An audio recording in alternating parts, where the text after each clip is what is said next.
आताच्या घडीची सर्वात मोठी बातमी.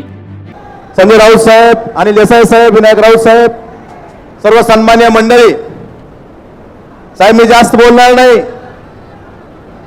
फक्त तुम्हाला एवढंच सांगतो, धाराशिव जिल्हा हा या जिल्ह्यातले शिवसैनिक, या जिल्ह्यातले सर्वसामान्य जनता ही ठाकरे कुटुंब आणि मातोश्रीची एकनिष्ठ असलेली जनता आहे. त्यामुळे कुणी आलं कुणी गेलं तरी शिवसैनिक खंबीर आहे, जागेवर आहे.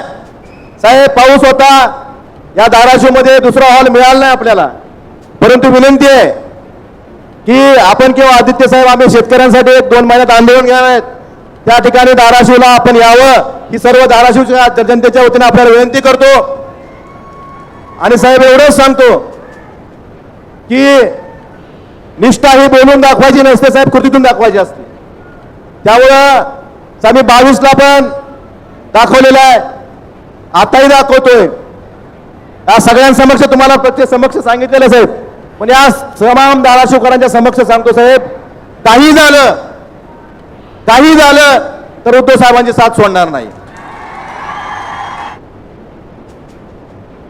आणि साहेब, हा शब्द त्यांना आणि तुम्हाला एक शब्द देतो, काही झालं की काही वेळ आली तर या शिवसैनिकाला वाऱ्यावर सोडणार नाही.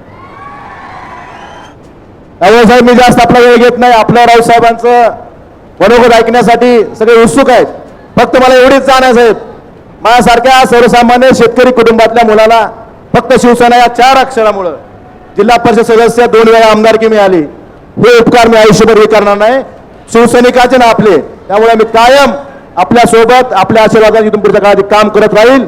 आणि धाराशिव जिल्ह्यातली शिवसेना ही त्या कार्यकर्त्याची संघर्ष करायची तयारी आहे, व्यवस्थेची विरुद्ध आवाज उठवायची तयारी आहे. अशा कार्यकर्त्याला घेऊन सर्वसामान्याचा आवाज बनवून इथून पुढच्या काळात ही शिवसेना काम करेल, एवढा शब्द इथून